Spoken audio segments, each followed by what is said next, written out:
Mr. Speaker, for the purposes of debate only, I yield the customary 30 minutes to the gentleman from Texas, pending which I yield myself such time as I may consume. During consideration of this resolution, all time yielded is for the purposes of debate only. And I ask for unanimous consent that all members be given 5 legislative days to revise and extend their remarks. Without objection.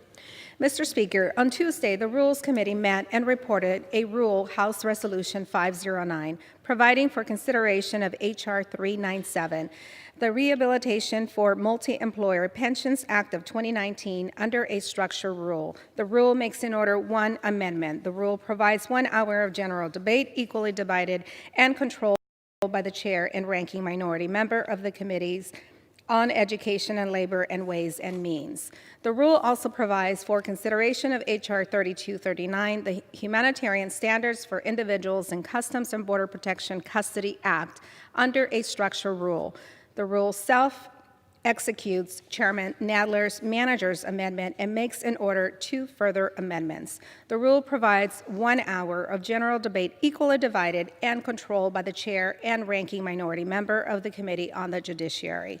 Upon passage of the rule, House Resolution 507 will be considered as adopted.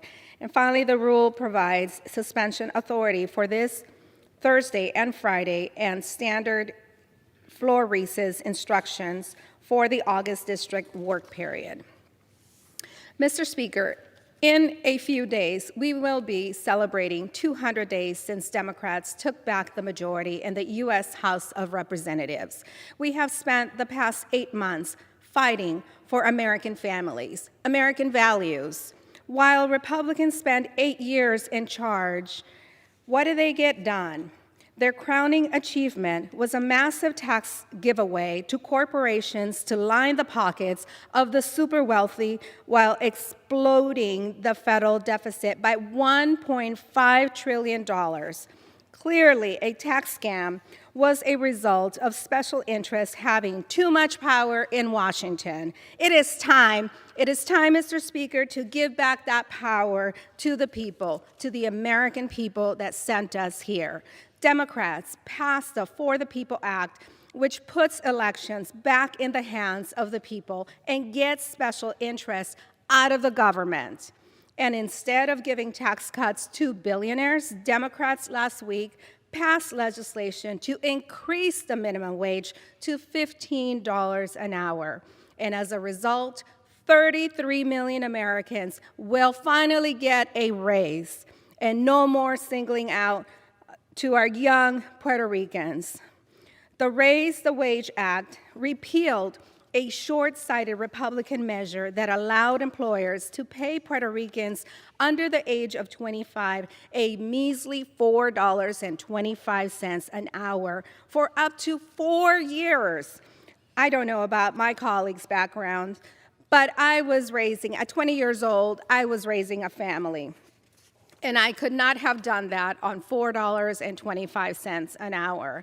And we proclaim to all the American women, whether you are a supervisor at a fast food restaurant, a nurse at a hospital, or a World Cup winning soccer player, women deserve equal pay for equal work.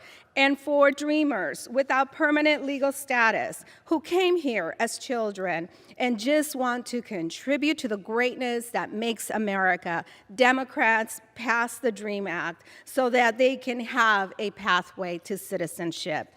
My Republican colleagues refused to bring up the DREAM Act when they were in charge, even when clearly we had enough votes to pass the bill.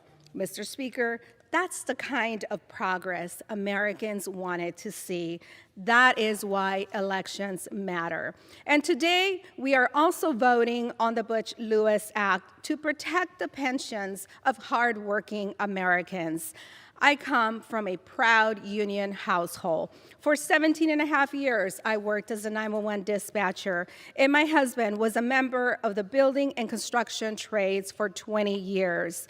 We taught our children, our sons, to work hard and save for their future, and we showed them the honor of public service. Mr. Speaker, December of 2014, this body passed the Multi-Employer Pension Reform Act of 2014, a misguided bill that reneged on the promise that we make to retirees that they will get the benefits they worked and negotiated for.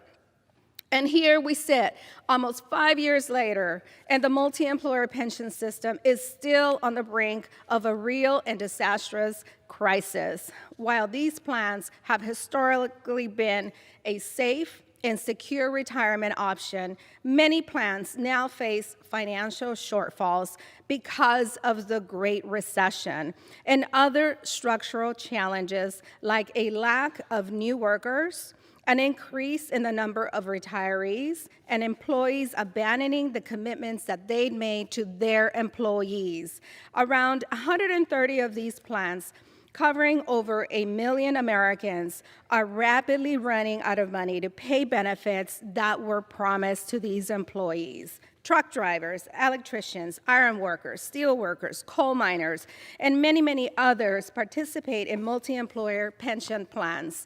More than 5,000 of my constituents alone participate in multi-employer pension plans.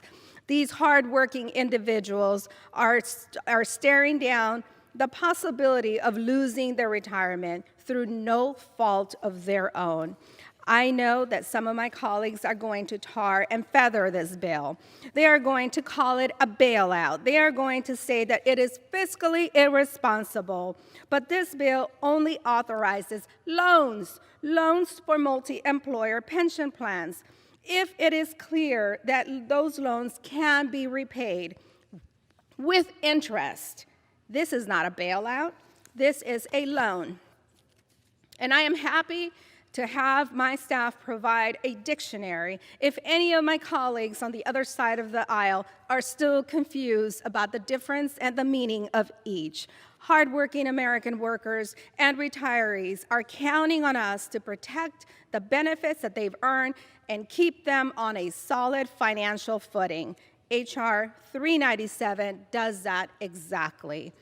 And all without forcing workers and retirees to pay a single cent more for the benefits that they have earned. Now, I'd like to turn your attention to H.R. 3239, Humanitarian Standards for Individuals in Customs and Border Protection Custody Act.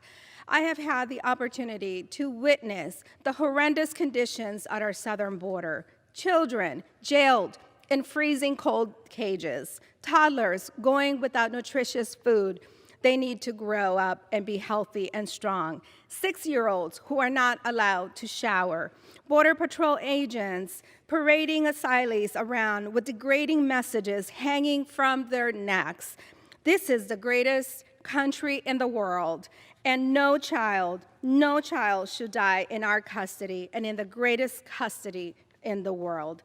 Jacqueline Call should have not died. Felipe Gomez should not have died. And Carlos Hernandez should not have died. We cannot bring these children back from the dead, but we can try to prevent the next child from dying. And we must. We must because we have a moral responsibility to these children. Today, we have the opportunity to act. The Humanitarian Standards for Individuals in Customs and Border Protection Act would protect the health and safety of children in CBP care. It will bring medical expertise to the border so that children receive the care that they need. And it will ensure that children have access to the basic nutritious food, a shower, toothpaste, and clean clothes. So I urge all my colleagues to support this important legislation. Vote yes on the rule for the children. Vote yes on the bill for the children. Mr. Speaker, I reserve my time.